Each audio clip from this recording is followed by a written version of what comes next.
देवराज, देवराज, देवराज, गुरु बृहस्पति, देवराज इंद्र, देवी इंद्राणी और समस्त देवतागण, अत्यंत कष्टकारक समाचार है। कष्टकारक समाचार? ऐसी क्या अनहोनी हो गई वायुदेव? प्रजापति दक्ष के शाप के फलस्वरूप चंद्रदेव क्षयग्रस्त होकर निस्तेज हो गए हैं। उनके प्रकाश के अभाव में पृथ्वीलोक और नक्षत्र लोक में मलिनता छा गई है। वातावरण प्रदूषित होने लगा है और सृष्टि की व्यवस्था का संतुलन बिगड़ता जा रहा है। देव,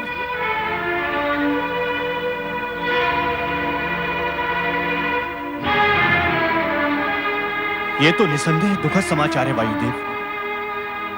यदि शीघ्र इस समस्या के निराकरण हेतु कोई उपाय न किया गया तो चंद्रदेव सदा सदा के लिए निस्तेज हो जाएंगे। पुत्र चंद्र,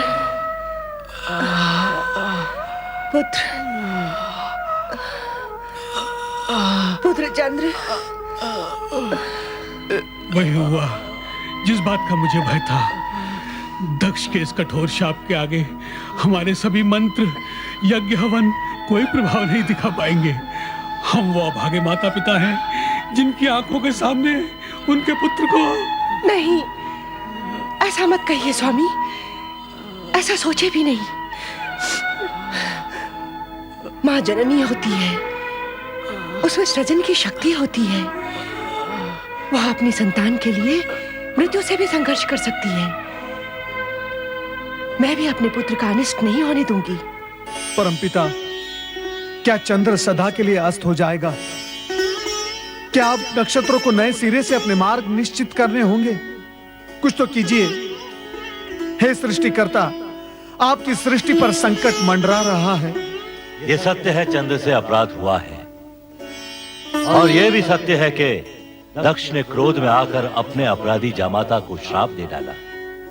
उसे यह भी ध्यान न रहा कि चंद्र मात्र दक्ष का जामाता नहीं, सृष्टि का एक आवश्यक यंत्र भी है।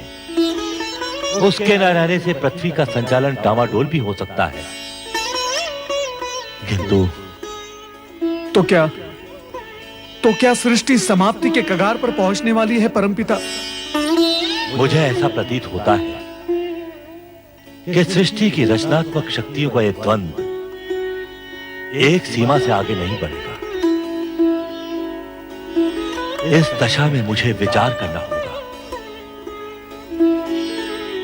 विचार।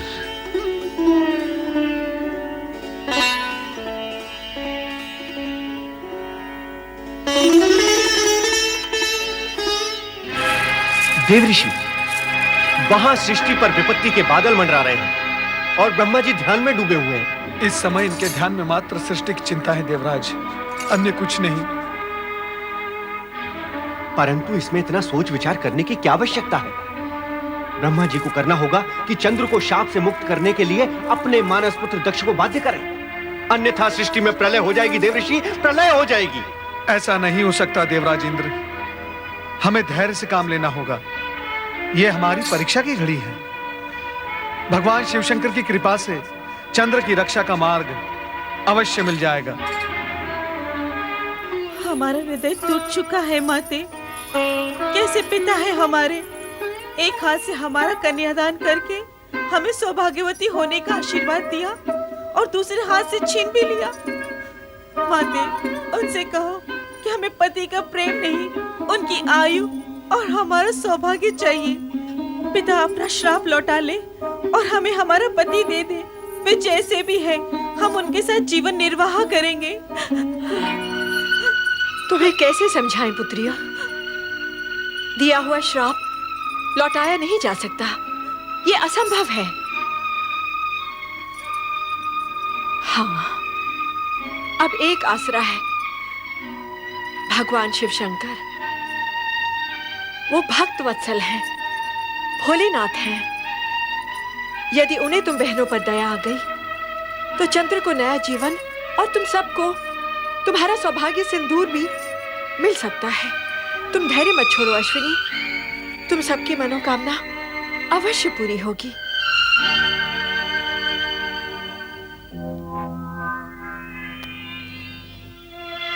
ये मौन कैसा? क्या मैं इस मौन का कारण जान सकता हूं? महारानी, कोई मेरे प्रश्न का उत्तर क्यों नहीं देता? आपके प्रश्न का उत्तर मैं देती हूँ पिताश्री। देखिए, देखिए इन्हें। ये आपकी वही प्रिय पुत्रियां हैं जिनके सौभाग्य चंद्र पर दक्ष नाम का ग्रहण लग गया है, जो चंद्र को निगल जाना चाहता है। पुत्री! क्रोधित मत होइए पिताश्री, और इतना मंगल करने के पश्चात आपको मुझे पुत्री कहने का भी कोई अधिकार नहीं। मैं जा रही हूँ अपने पति के पास। तुम वहां नहीं जाओगी, और यदि तुमने मेरी आज्ञा की अवहेलना की तो आप मुझे भी श्राप दे दीजिएगा। इससे अधिक आप कर भी क्या सकते हैं? माते, जीवन मृत्यु के इन संघर्ष क्षणों में मैं अपने पति को एकाकी नहीं छोड़ सकती। मैं जा रही हूँ। रोहिणी, यदि तुमने इस महल की चौखट भी लांगी तो मैं तुम्हें श्राप दे दूंगा। बस कीजिए, बस।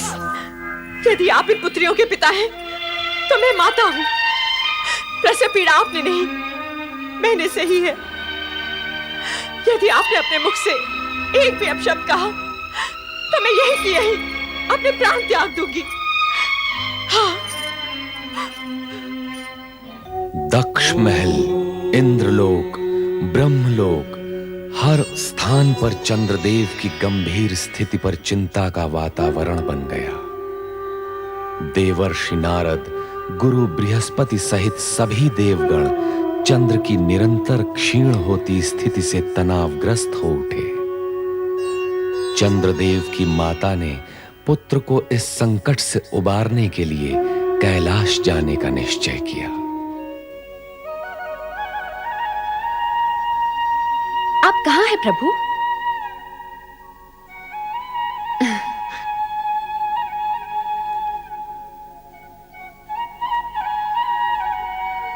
आपके चरणों में मेरी पूजा स्वीकार हो प्रभु। नंदी, भृंगी, शिवगणों, प्रणाम सती माता। सती माता की जय। महादेव यहाँ नहीं है। नंदी, वे कहाँ गए? मैं भी स्वयं चकित हूँ माता। जब भोलेनाथ के दर्शन के लिए मैं आया था तो भोलेनाथ यहाँ पर समाधि में लीन थे। अब पता नहीं कहाँ अदृश्य हो चुके हैं।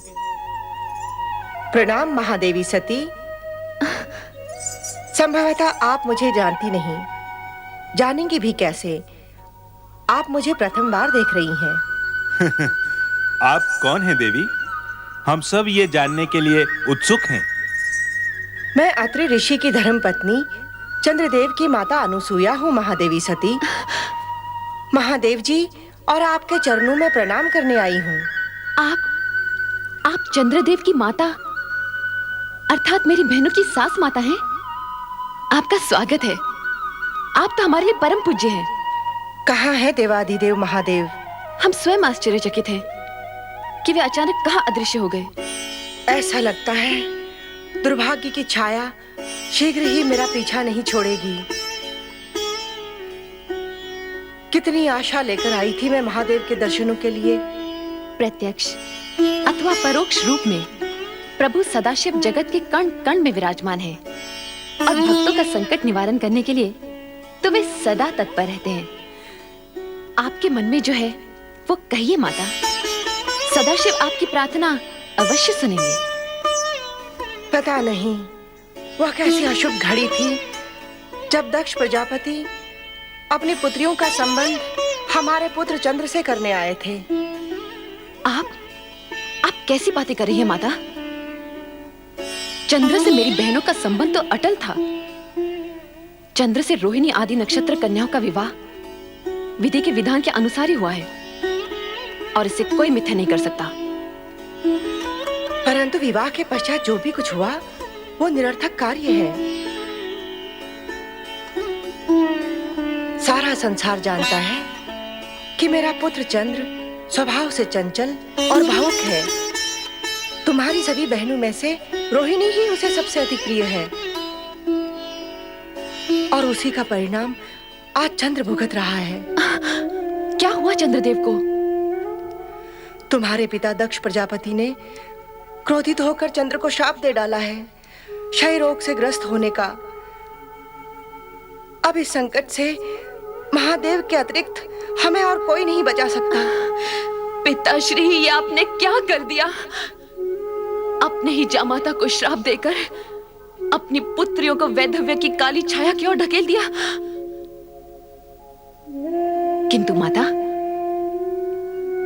मैं आपको विश्वास दिलाती हूं कि मेरे पिताश्री का श्राप चंद्रदेव को नष्ट नहीं कर सकता। आपको विश्वास है? कैसे? विधाता के विधान के अनुसार सूर्य, चंद्र, ग्रह, नक्षत्र अमर है। प्रलय काल तक इन्हें कोई नहीं मिटा सकता। हाँ, श्राप से इन्हें कष्ट अवश्य हो सकता है। मैं चंद्र के कष्ट निवारण के लिए ही महादेव जी की शरण में आई हूँ। मुझे कष्ट निवारण का कोई उपाय बताइए महादेवी जी। चराचर पति शिव जी की अखंड आराधना से असंभव भी संभव हो जाता है। मैंने भी आराधना द्वारा ही कैलाश में शिव चरणों में स्थान पाया है। श्राप का प्रभाव नष्ट करने का एक ही उपाय है, और वो है मृत्युंजय महादेव की आराधना। ओम नमः शिवाय, मृत्युंजय महादेवाय नमोस्तुते।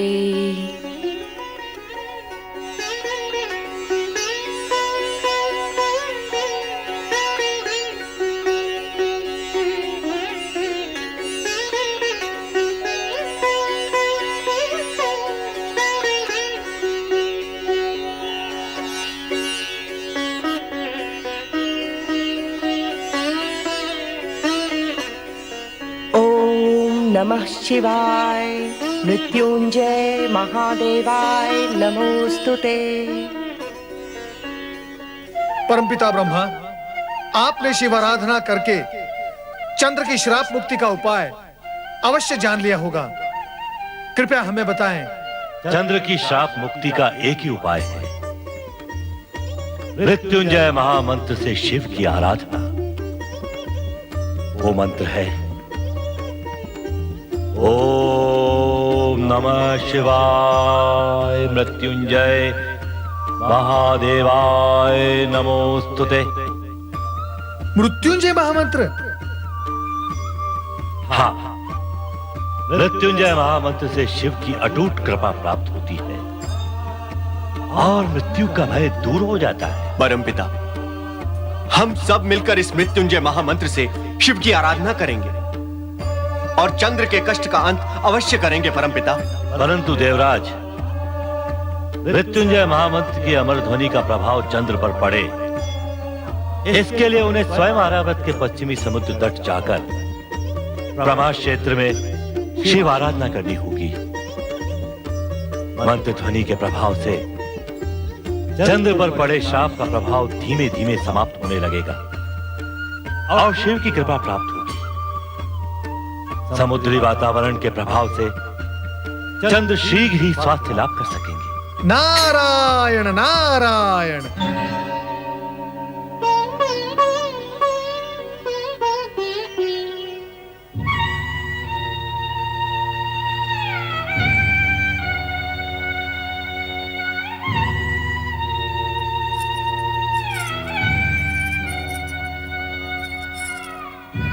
स्वामी, आपकी ये दुर्दशा मेरे ही कारण हुई है। इसके लिए मैं अपने आप को कभी क्षमा नहीं करूंगी। रोहिणी, बहू, इस तरह अपने आप को दंडित करने से कुछ नहीं होगा। हम दोनों को मिलकर ही चंद्र को बचाने का उपाय करना होगा। माताश्री,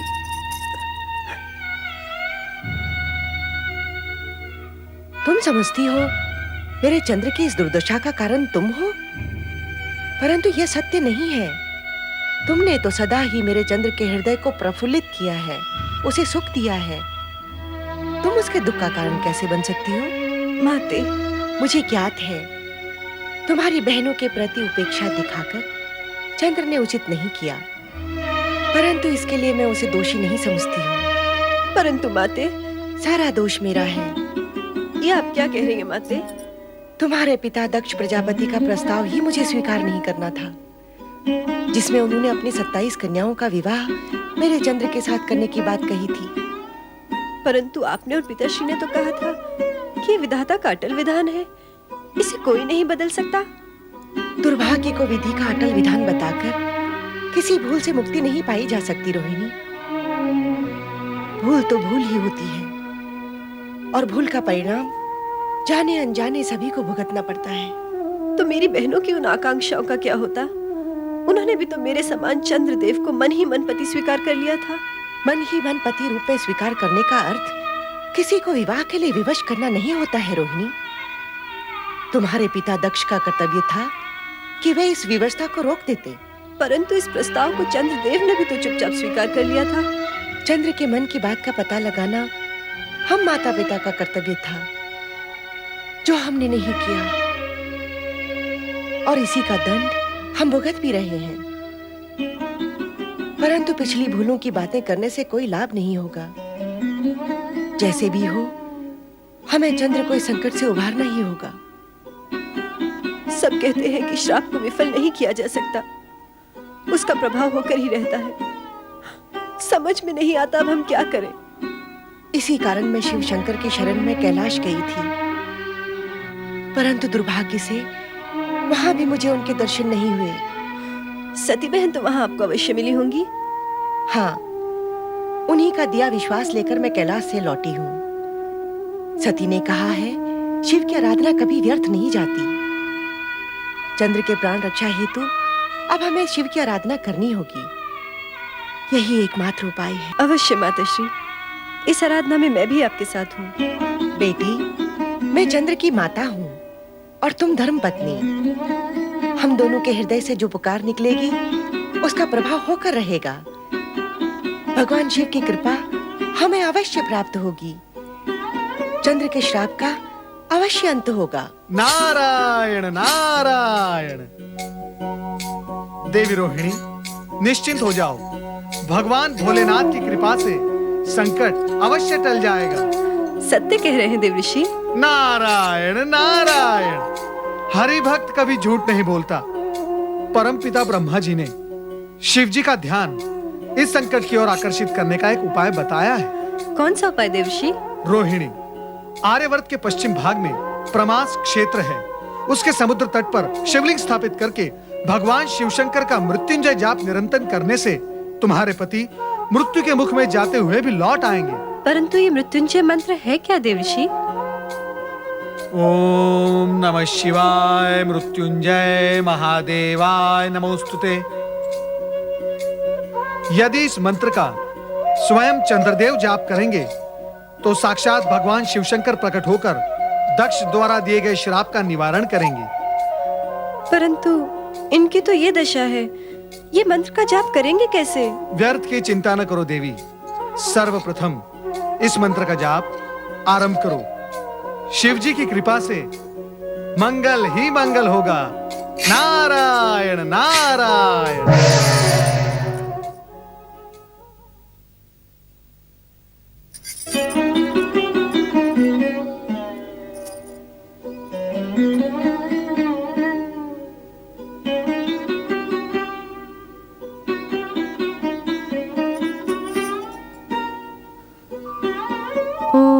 नमः शिवाय मृत्युंजय महादेवाय नमोस्तुते। ओम नमः शिवाय मृत्युंजय महादेवाय नमोस्तुते। ओम नमः शिवाय मृत्युंजय महादेवाय नमोस्तुते। ओम नमः शिवाय मृत्युंजय महादेवाय नमोस्तुते। ओम नमः शिवाय मृत्युंजय महादेवाय नमोस्तुते। ओम नमः शिवाय मृत्युंजय महादेवाय नमोस्तुते। ओम नमः शिवाय मृत्युंजय महादेवाय नमोस्तुते। ओम नमः शिवाय मृत्युंजय महादेवाय नमोस्तुते।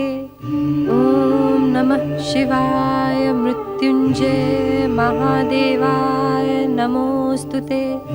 ओम नमः शिवाय मृत्युंजय महादेवाय नमोस्तुते। ओम नमः शिवाय मृत्युंजय महादेवाय नमोस्तुते। ओम नमः शिवाय मृत्युंजय महादेवाय नमोस्तुते। ओम नमः शिवाय मृत्युंजय महादेवाय नमोस्तुते। ओम नमः शिवाय मृत्युंजय महादेवाय नमोस्तुते।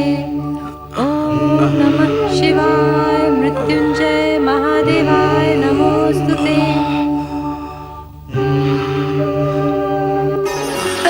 स्वामी, स्वामी आप माताश्री,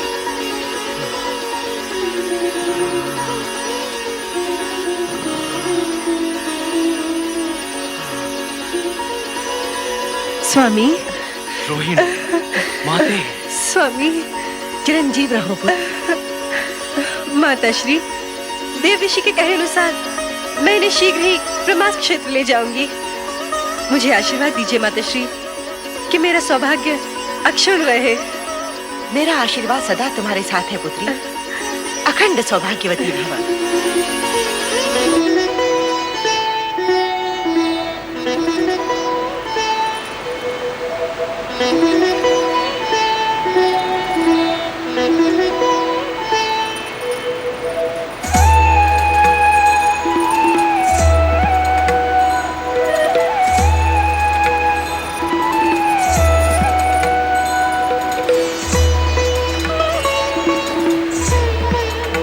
हे जलदेव, मेरे पति की रक्षा करना।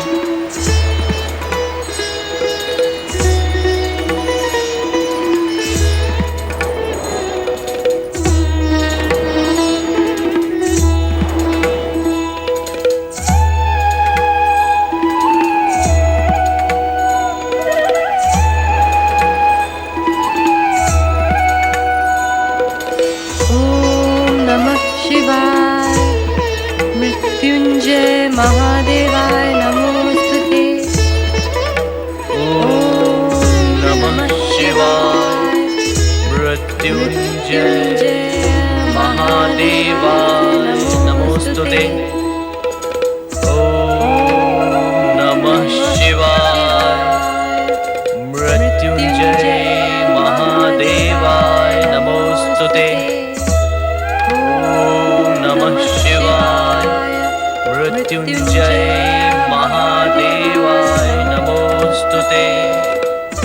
ओम नमः शिवाय मृत्युंजय महादेवाय नमोस्तुते। ओम नमः शिवाय मृत्युंजय महादेवाय नमोस्तुते। ओम नमः शिवाय मृत्युंजय महादेवाय नमोस्तुते। ओम नमः शिवाय मृत्युंजय महादेवाय नमोस्तुते। स्वामी, इस शिव मंत्र का निरंतर जाप करते रहें जब तक भगवान शिव की हम पर कृपा न हो। ओम नमः शिवाय मृत्युंजय महादेवाय नमोस्तुते। ओम नमः शिवाय मृत्युंजय महादेवाय नमोस्तुते। ओम नमः शिवाय मृत्युंजय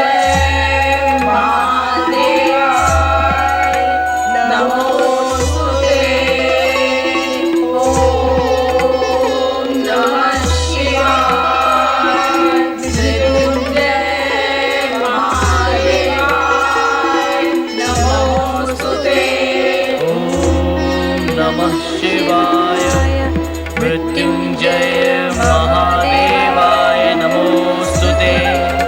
ओम नमः शिवाय मृत्युंजय महादेवाय नमोस्तुते। ओम नमः शिवाय मृत्युंजय महादेवाय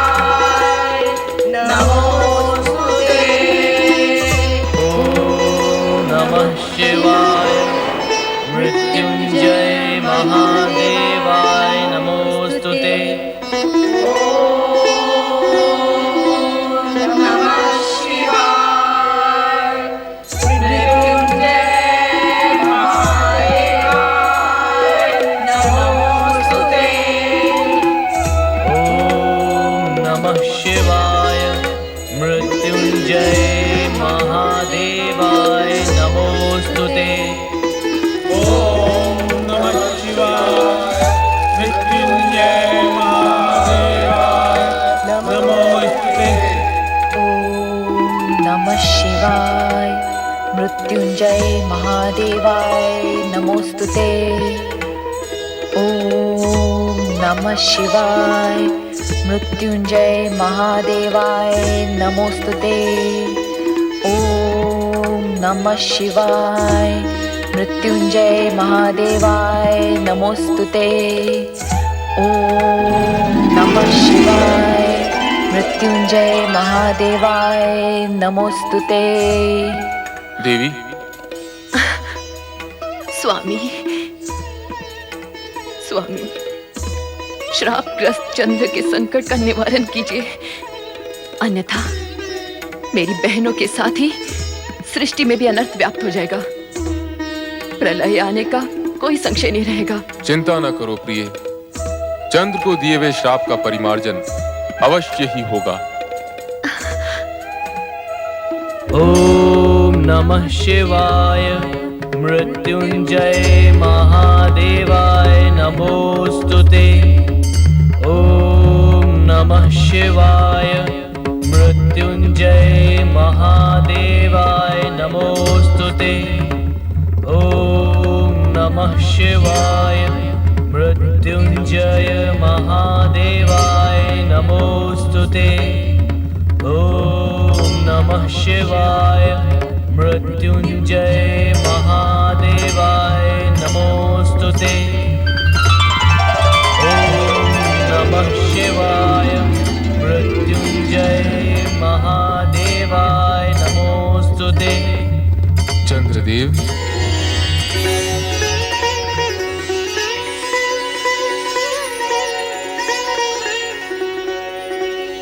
ओम नमः शिवाय मृत्युंजय महादेवाय नमोस्तुते।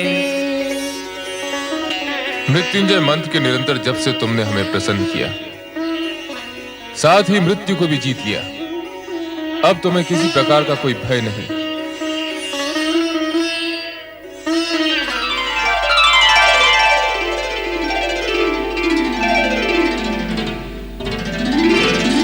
मैं श्राप के प्रभाव से मुक्त हो गया। श्राप मुक्त हो गया प्रभु। पूर्ण रूप से नहीं, किंतु शाप का किंचित मात्र प्रभाव तुम पर अवश्य रहेगा। वो कैसे प्रभु? इस कारण कि प्रत्येक मास के कृष्ण पक्ष में तुम क्षीण होकर अमावस्या तक आकाश से अदृश्य हो जाओगे, किंतु मेरे वरदान के प्रभाव से शुक्ल पक्ष में तुम्हारा तेज बढ़ने लगेगा और पूर्णिमा आने पर तुम पुनः अपना स्वाभाविक रूप प्राप्त कर लोगे। मंगल हो। भगवान, आज्ञा हो तो एक निवेदन करूं? कहो। जिस शिव ज्योति ने आज मेरे रोग का निवारण करके मुझे नवजीवन प्रदान किया, वही आपके अन्य भक्तों की प्राण घातक रोगों से रक्षा करे। अतः निवेदन है कि आपकी ये ज्योति यहीं विराजमान रहे और आने वाले युगों युगों तक शिव भक्तों का कल्याण करती रहे। तथास्तु।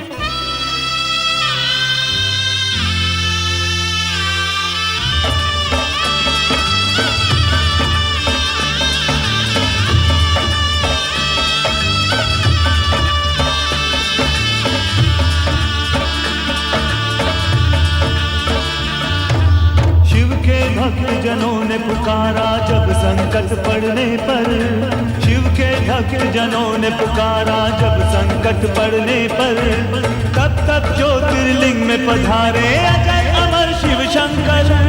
अजय अमर शिव शंकर, अजय अमर शिव शंकर, अजय अमर शिव शंकर, अजय अमर शिव शंकर, अजय अमर शिव शंकर, अजय अमर शिव शंकर, अमर शिव शंकर, अजय अमर शिव शंकर।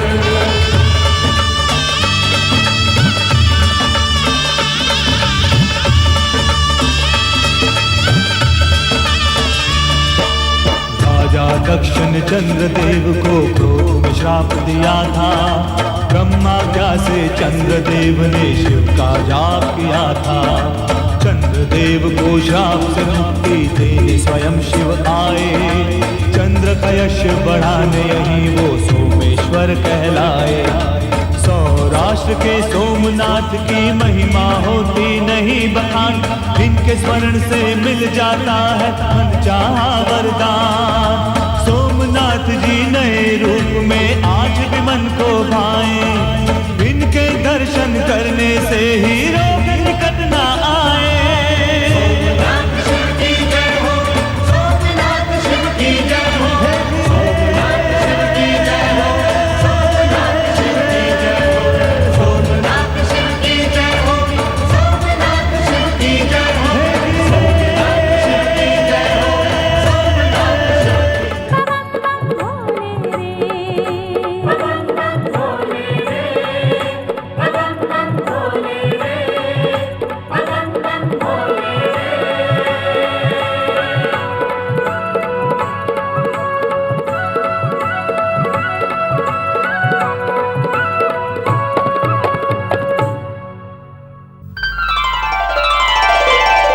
नारायण नारायण। कैलाशपति भगवान भोलेनाथ की हे महेश्वर, आज कैलाश पर आकर ऐसा लग रहा है जैसे यहाँ का कण कण आनंद का प्रपात बन गया हो। यहाँ की पर्वतमालाओं ने जैसे सत्य, शिव और सुंदर का रूप धारण किया हो। हे महादेव, ऐसा अद्भुत दृश्य और प्रकृति का विलक्षण रूप कभी नहीं देखा। आज महाशिवरात्रि है देवर्षि। प्रभु, शिवरात्रि की महिमा पर आप ही प्रकाश डालिए। सर्वप्रथम जब मैं ज्योतिर्मय स्तंभ रूप में प्रकट हुआ था, वो मार्गशीर्ष मास में आद नक्षत्र से युक्त प्रतिपदा का समय था।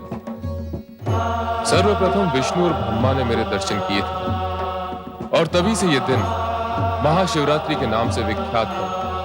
हे महेश्वर, इस शुभ दिन का महत्व बताने की कृपा करें। भक्तजन इस रात्रि को शिव कृपा पाने की इच्छा से हमारा पूजन करते हैं, किंतु ये इच्छा पूर्ण होना इतना सरल नहीं। क्यों प्रभु? जब तक हृदय में अज्ञान और अधर्म का साम्राज्य चलता रहेगा, ना तो शिव तत्वों का प्रकाश होगा, ना ही मन का अंधकार मिटेगा।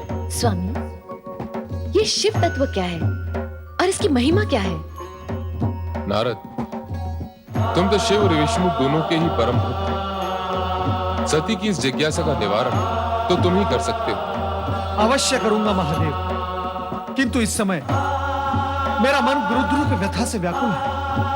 गुरुद्रोह? ये कौन है देवर्षि? एक आदिवासी भील। अभी अभी अपनी आंखों से उसकी व्यथा देखकर आ रहा हूं। किंतु ये गुरुद्रोह है कौन और इसकी व्यथा क्या है? कृपा करके मुझे भी बताइए ना देवर्षि। हे महेश्वर, इससे पूर्व कि मैं देवी सती को उस भील के संदर्भ में कुछ बताऊं, कृपया कर आप मुझे ये बताएं कि जो कुछ उस भील के साथ हो रहा है, ये सब कहीं आप ही की तो लीला नहीं? नारायण नारायण। परम ब्रह्म तत्व को जानने वाला ऐसा प्रश्न नहीं करता नारद। तुम सती की जिज्ञासा का निवारण करो। माता, गुरुद्रोह एक आदिवासी भील है जो अरण्यों में रहकर पशु पक्षियों का शिकार करके अपने कुटुंब का पेट भरता है।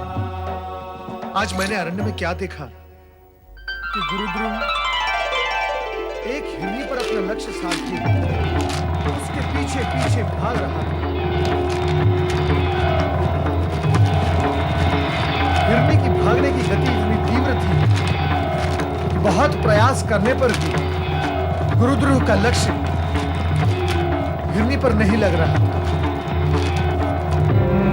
देखते ही देखते हिरनी अदृश्य हो गई और गुरुद्रोह हताश और निराश हो गए।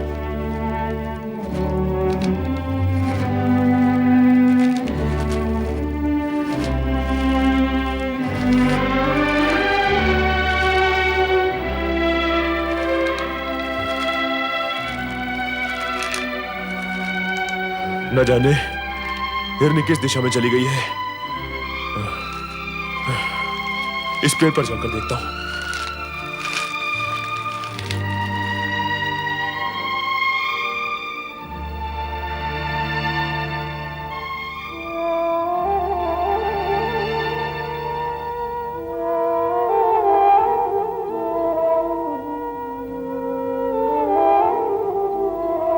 गुरुद्रु जिस वृक्ष पर चढ़ा था वो वृक्ष बिल्व वृक्ष था, जिसके नीचे एक प्राकृतिक शिवलिंग बना हुआ था।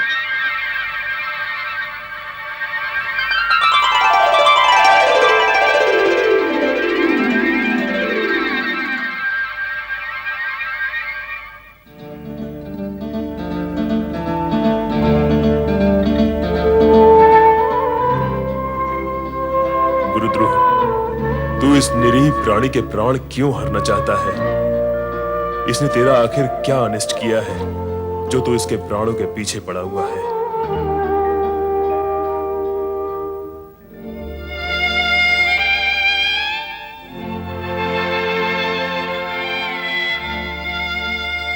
मैं जानती हूँ आपका छोड़ा हुआ तीर लक्ष्य तक पहुंचकर खाली हाथ नहीं लौटता, किंतु आज मुझे देखने के पश्चात आपने तीर नहीं छोड़ा। आप किसी दुविधा में हैं और तेरी मृत्यु की घड़ी टल चुकी है। मैं आपकी आभारी हूँ। मेरे पति और बच्चे आपके सदा ऋणी रहेंगे, आपके सदा ऋणी रहेंगे। नहीं नहीं, मेरे मन में कोई दुविधा नहीं है। मुझे तुम्हारा वध करना ही है। मैं आपसे विनती करती हूँ, मुझे छोड़ दीजिए, मेरे बच्चों को अनाथ मत करिए। तुम्हारे बच्चों की चिंता करके यदि तुम्हें छोड़ दिया तो मेरे बच्चे भूख से तड़प तड़प कर मर जाएंगे। नहीं, ये मैं नहीं होने दूंगी। मेरे पति और बच्चे मेरी प्रतीक्षा कर रहे होंगे। बस मुझे इतना समय दे दीजिए कि उनसे एक बार मिलूं और कह भी हूं कि यही हमारा अंतिम मिलन है। भगवान के लिए मेरी ये विनती स्वीकार कर लीजिए। और तुमने छल किया तो? तुम न लौटी तो? मैं एक माँ हूँ, बच्चों की भूख का अर्थ समझती हूँ। मेरे छल के कारण आपके बच्चों का अनिष्ट हो, ये मुझे कभी सहन नहीं होगा। मैं आऊंगी, अवश्य आऊंगी, ये मेरा वचन रहा। प्राणों के भय के आगे वचन झूठे पड़ जाते हैं।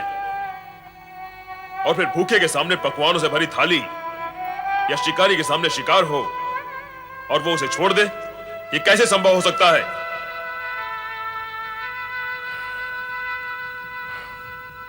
समझ में नहीं आता कि मैं क्या करूं। तुम रो रही हो?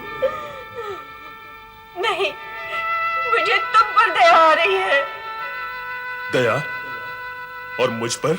हाँ, क्योंकि मैं तुम्हें तुम्हारे धर्म से विमुख कर रही हूँ। यदि घोड़ा घास पर दया करेगा तो खाएगा क्या? तुम शिकारी हो, यदि सामने आया शिकार छोड़ दोगे तो तुम्हारे परिवार का पेट कैसे भरेगा?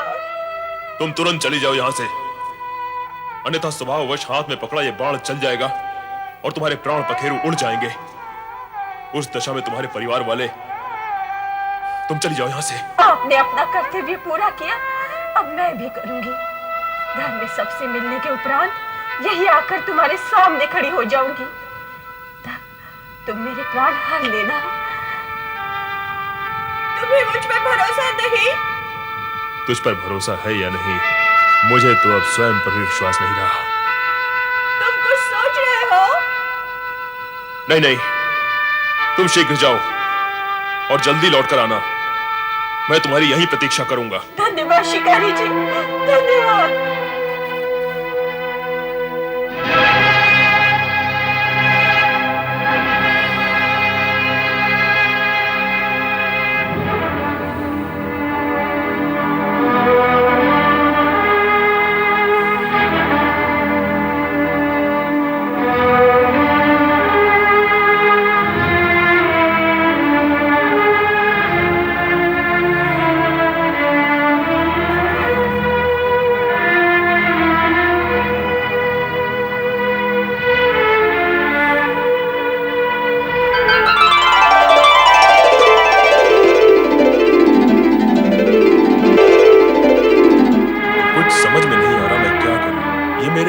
क्या हो रहा है? दया, ममता, करुणा, मैंने तो इन भावों को पहले कभी नहीं जाना, कभी नहीं समझा।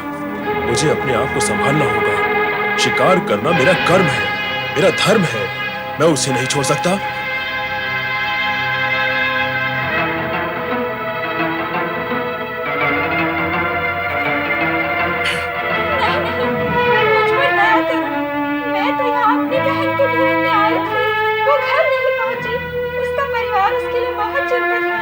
चिंता मत करो, अब तक तो वो घर पहुंच गई होगी और कुछ ही देर में पुनः यहाँ आती होगी। तब मैं उसका शिकार करूंगा, किंतु उससे पहले। नहीं नहीं, मुझे छोड़ दो। अच्छा, इतनी ही देर के लिए छोड़ दो कि मैं घर जाकर देख आऊं मेरी बहन पहुंच गई अथवा नहीं। मैं वचन देती हूँ, कुछ ही देर में मैं स्वयं तुम्हारा बाण खाकर प्राण त्यागने के लिए तैयार होकर आऊंगी। कृपया मुझ पर विश्वास करो। चलो ठीक है, मैं तुम्हारी भी प्रतीक्षा में ही बैठा रहूंगा।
पिताजी को ढूंढने गई है, आती ही होगी। भूख लगी है। भूख तो मुझे भी लग रही है, बड़ी भूख लगी है। माँ माँ माँ माँ माँ, पिताजी नहीं आए। बेटा, पूरा वन छान मारा, उनका पता कहीं नहीं लगा। मुझे तो शंका है कि कहीं तुम्हारे पिताजी किसी शेर, चीते या भालू का शिकार न बन चुके हो। नहीं नहीं, ऐसा नहीं।